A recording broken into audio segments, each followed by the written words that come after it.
그러면 본격적으로 물잡이에 들어가기에 앞서서 물잡이를 위한 준비 과정을 간략하게 소개해 드리도록 하겠습니다.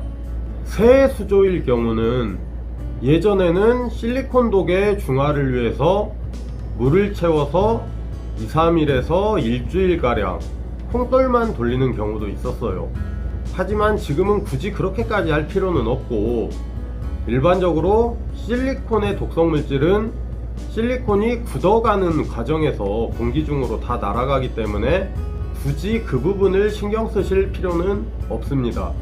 하지만 수조 제작 과정에서 유리 표면에 이물질이 묻거나 배송 과정에서 먼지 같은 게 묻어 있을 수 있기 때문에 물을 채워서 2, 3일 정도 콩돌을 돌린 후에 그 물을 버리고 새로 물을 받아서 물잡이에 들어가는 게 좋긴 합니다. 중고 수조를 구입했을 경우 먼저 물을 채워서 누수 여부를 체크하는 게 좋습니다. 수조를 물을 빼낸 상태로 오래 방치했을 경우 실리콘에 경화가 일어나서 누수가 발생할 수 있기 때문에 실질적인 물잡이에 들어가기에 앞서서 먼저 누수 여부를 체크하는 게 안전하겠죠. 그리고 락스를 희석한 물로 소독을 전체적으로 한번 해주는 것도 좋습니다. 자, 다음 준비물은 여과기인데, 일단 예시로 저는 스펀지 여과기를 한번 준비해 봤습니다. 자, 이 여과기가 새 여과기일 경우에는 가볍게 한번 세척을 해준 후에 사용을 해주시면 좋습니다.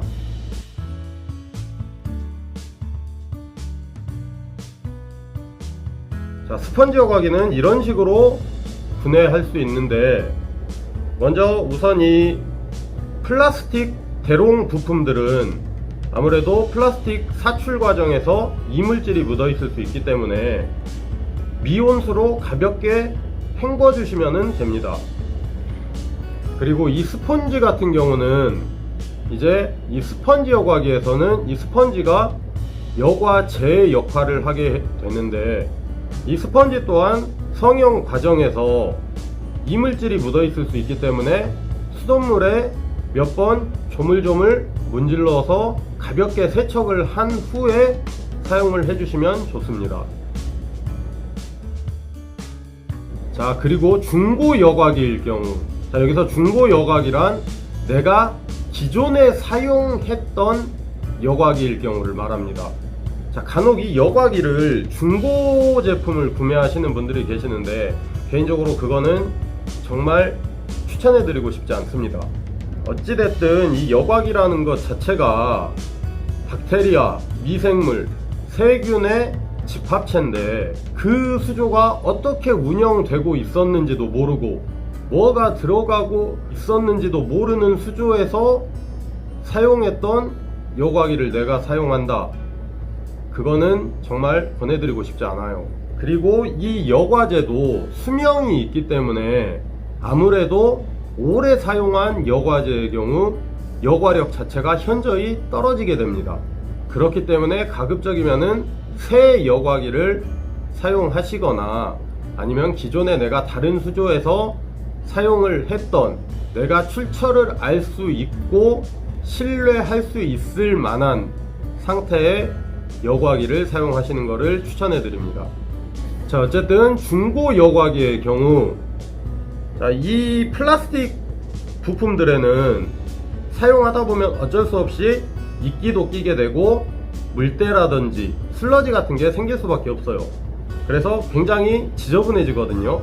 이거를 락스 희석한 물에 한두 시간 가량 담궈 놓으면은 이끼라든지 물때 같은 게 깨끗하게 녹아서 사라집니다. 그런 식으로 세척해서 사용하시면 되고요.